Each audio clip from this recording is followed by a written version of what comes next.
بسم اللہ الرحمن الرحیم۔ عقائد اسلام میں ایک عقیدہ صلاۃ و سلام کے بارے میں ہے۔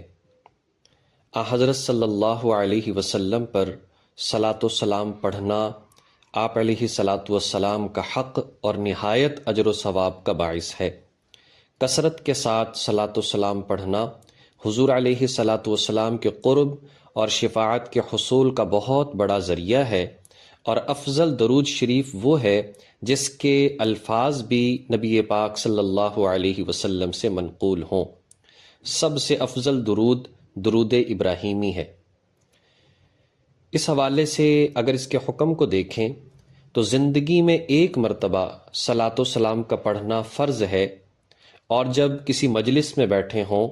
اور وہاں پر نبی علیہ صلاۃ والسلام کا نام نامی اسم گرامی بار بار اگر آ رہا ہو تو اس مجلس کے اندر پہلی دفعہ پڑھنا واجب ہے،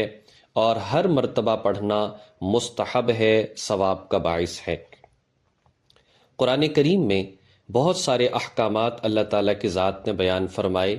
انبیاء علیہم الصلاۃ والسلام کی تعریفات بھی کیں، لیکن کسی بھی کام کے حوالے سے یہ نہیں فرمایا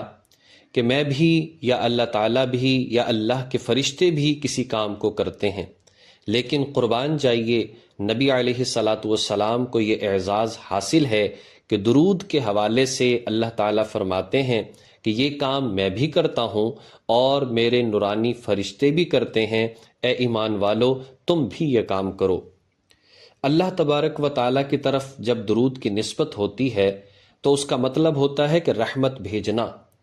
اور جب مخلوق کی طرف ہوتی ہے تو اس کا مطلب ہوتا ہے دعا کرنا رحمت کی، یعنی ان اللہ و ملائکتہ یصلون علی النبی، کہ اللہ تعالی نبی صلی اللہ علیہ وسلم پر رحمت بھیجتا ہے۔ اور فرشتے یا ہماری طرف جب نسبت ہوتی ہے تو اس کا مطلب یہ ہوتا ہے کہ ہم ایمان والے اللہ تعالیٰ کی ذات سے یہ دعا کرتے ہیں کہ یا اللہ، ہم آپ سے درخواست کرتے ہیں کہ آپ حضرت محمد صلی اللہ علیہ وسلم پر رحمت نازل فرمائیے۔ اگرچہ نبی علیہ صلاۃ والسلام ہماری دعا کے محتاج نہیں، لیکن امت پر جو عظیم احسانات ہیں آپ علیہ صلاۃ والسلام کے، ان کی وجہ سے ہم سب کا جو ہے یہ فرض بنتا ہے اور آپ کا یہ حق بنتا ہے کہ آپ کی عقیدت اور محبت میں یہ ہدیہ پیش کیا جائے۔ اب درود و سلام کے اندر اگر دیکھا جائے تو دو چیزیں یعنی کہ آتی ہیں، درود بھی آتا ہے، سلام بھی آتا ہے۔ نبی علیہ صلاۃ والسلام کے پاس صحابہ کرام آئے اور آ کر سوال کیا، یا رسول اللہ صلی اللہ علیہ وسلم، یہ تو سمجھ آ گیا کہ سلام کیا ہوتا ہے، اس لیے کہ ہم نماز کے اندر پڑھتے ہیں السلام علیک ایھا النبی، لیکن یہ صلاۃ کیا چیز ہے، یہ درود کیا چیز ہے؟ تو حضور علیہ صلاۃ والسلام نے درود ابراہیمی، اللہم صلی علی محمد وعلی آل محمد کما صلیت علی ابراہیم وعلی آل ابراہیم انک حمید مجید، یہ مکمل سنا دیا اور فرمایا کہ یہ ہے۔ تو اب اس سے ایک تو یہ سمجھ میں آ گیا کہ یہ درود اور سلام درود ابراہیمی کے اندر دونوں چیزیں آ جاتی ہیں، اور دوسرا یہ بھی آ گیا کہ درود ابراہیمی افضل ترین درود ہے۔ اور وجہ کیا ہے؟ اس لیے کہ اس کے الفاظ حضور علیہ صلاۃ والسلام کی زبان اقدس سے نکلے ہیں، یعنی کہ یہ حدیث بھی بن گیا اور یہ درود بھی بن گیا،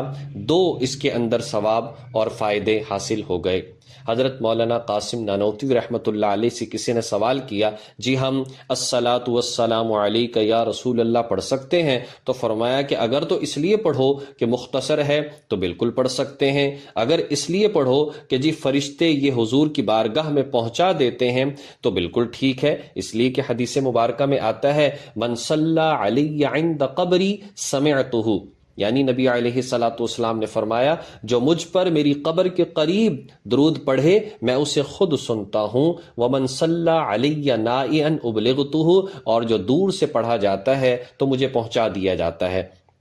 تو فرمایا کہ بہت اچھا، بالکل پڑھ سکتے ہو، لیکن اس کے اندر چونکہ خطاب کا صیغہ ہے الصلاۃ والسلام علیک، اگر اس نیت کے ساتھ پڑھو کہ حضور یہاں پر حاضر اور ناظر ہیں تو پھر اس طرح سے اس کا پڑھنا شرک ہوگا، کفر ہوگا اور ناجائز ہوگا۔ اس لیے مختصر درود اگر ہم دیتے صلی اللہ علیہ وسلم، اس کو اگر ہم پڑھتے ہیں، اس کے اندر درود بھی ہے، اس کے اندر سلام بھی ہے۔ باقی خلاصہ کلام یہ نکلتا ہے کہ سارے ہی درود پڑھے جا سکتے ہیں، بس یہ ہے کہ اس کے اندر شرکیہ الفاظ نہ ہوں اور قرآن و سنت کے وہ خلاف نہ ہوں، تو کوئی بھی درود اس کو جو ہے پڑھا جا سکتا ہے۔ دوسری بات مسائل کے حوالے سے، نماز کے حوالے سے واجبات وہ ہوا کرتے ہیں کہ جو اگر بھولے سے ان کے اندر کوئی چیز رہ جائے تو سجدہ سہو کرنے سے نماز درست ہو جاتی ہے، اور اگر جان بوجھ کر ان چیزوں کے اندر چھوڑ دیا جائے یا غلطی کی جائے تو نماز دوبارہ سے پڑھنا پڑتی ہے۔ اس کے اندر سب سے پہلی بات تو یہ ہے کہ جو فرض نماز کی پہلی 2 رکعتیں ہیں ان کو قرات کے لیے مخصوص کرنا، یعنی ان کے اندر قرآن پاک کی تلاوت کرنا، اور اسی طرح سے فرض نماز کی تیسری اور چوتھی رکعت کے علاوہ ہر نماز کی ہر رکعت میں سورۃ فاتحہ کے بعد قرات کرنا، یعنی سورۃ فاتحہ کا پڑھنا بھی واجب ہے اور اسی طرح سے اس کے بعد سورت کا ملانا بھی واجب ہے، اور ان دونوں کے اندر ترتیب کا قائم رکھنا بھی واجب ہے کہ پہلے سورۃ فاتحہ کو پڑھا جائے اور اس کے بعد کوئی سورت پڑھی جائے۔ اگر ترتیب کو بدل دیا، اگر غلطی سے ایسا ہوا تو سجدہ سہو کرنا پڑے گا، اور اگر جان بوجھ کر ایسا کیا تو نماز ضائع ہو جائے گی۔ اسی طرح سے قومہ اور جلسہ کرنا، قومہ کہا جاتا ہے کہ رکوع کے بعد سیدھا کھڑے ہونا، یعنی آپ رکوع میں ہیں، اب جب سیدھے کھڑے ہو رہے ہیں تو راستے میں سمع اللہ لمن حمیدہ کہیں اور پھر سیدھے کھڑے ہو کر ربنا لک الحمد کہیں۔ یہ کھڑے ہونا سیدھا واجب ہے، اگر بالکل اشارہ سا کیا اور کمر سیدھی نہ ہوئی تو نماز ضائع ہے۔ اسی طرح سے دونوں سجدوں کے درمیان بالکل کمر کا سیدھا ہونا ضروری ہے، اگر صحیح طرح سے نہ بیٹھے، کمر سیدھی نہ ہوئی، ہاتھ گھٹنوں پر واپس نہ آئے تو نماز ضائع ہے۔ اسی طرح سے جو ہے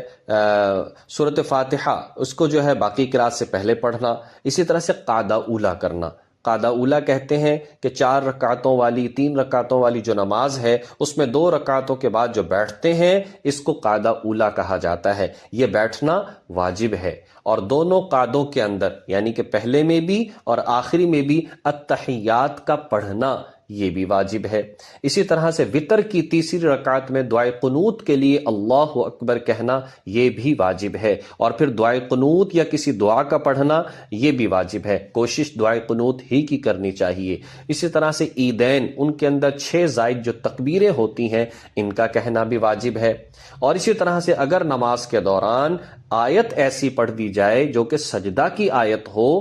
پھر اس پر سجدہ تلاوت کرنا یہ بھی واجب اور ضروری ہے۔ اور اسی طرح سے کچھ نمازیں جیسے فجر کی نماز ہے، مغرب اور عشاء ہے، ان میں امام اونچی آواز سے تلاوت کرتا ہے، ظہر اثر میں آہستہ آواز سے کرتا ہے، لیکن اگر بھول کر ظہر میں اونچی آواز سے شروع کر دے، 2-3 آیتیں پڑھ جائے، اور اسی طرح سے جو ہے وہ جو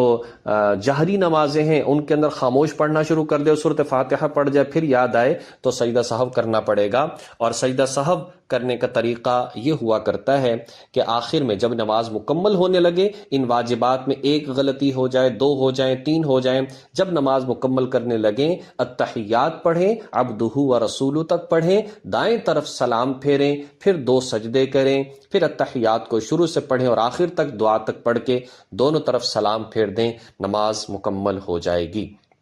اس چیز کا اہتمام ہمیں کرنا چاہیے۔ اسی طرح سے درود شریف کی فضیلت کے حوالے سے نبی علیہ الصلاۃ والسلام نے ارشاد فرمایا، جو شخص مجھ پر 1 مرتبہ درود پڑھتا ہے اللہ اس پر 10 رحمتیں نازل فرماتا ہے، 10 گناہ معاف فرماتا ہے اور اس کے 10 درجات بلند فرماتا ہے۔ زمین پر فرشتوں کی ایک جماعت ہے جو تلاش کرتی پھرتی ہے درود پڑھنے والوں کو، اور جیسے ہی وہ درود پڑھنے والوں کو دیکھتی ہے ان کے درود کو لیتی ہے اور میری بارگاہ میں یعنی کہ نبی پاک صلی اللہ علیہ وسلم کی خدمت میں اس کا نام لے کر یہ ہدیہ پیش کیا جاتا ہے کہ فلاں نے آپ کے لیے یہ درود و سلام کا ہدیہ اور تحفہ بھیجا ہے۔ اللہ تبارک و تعالی توفیق عمل نصیب فرمائے۔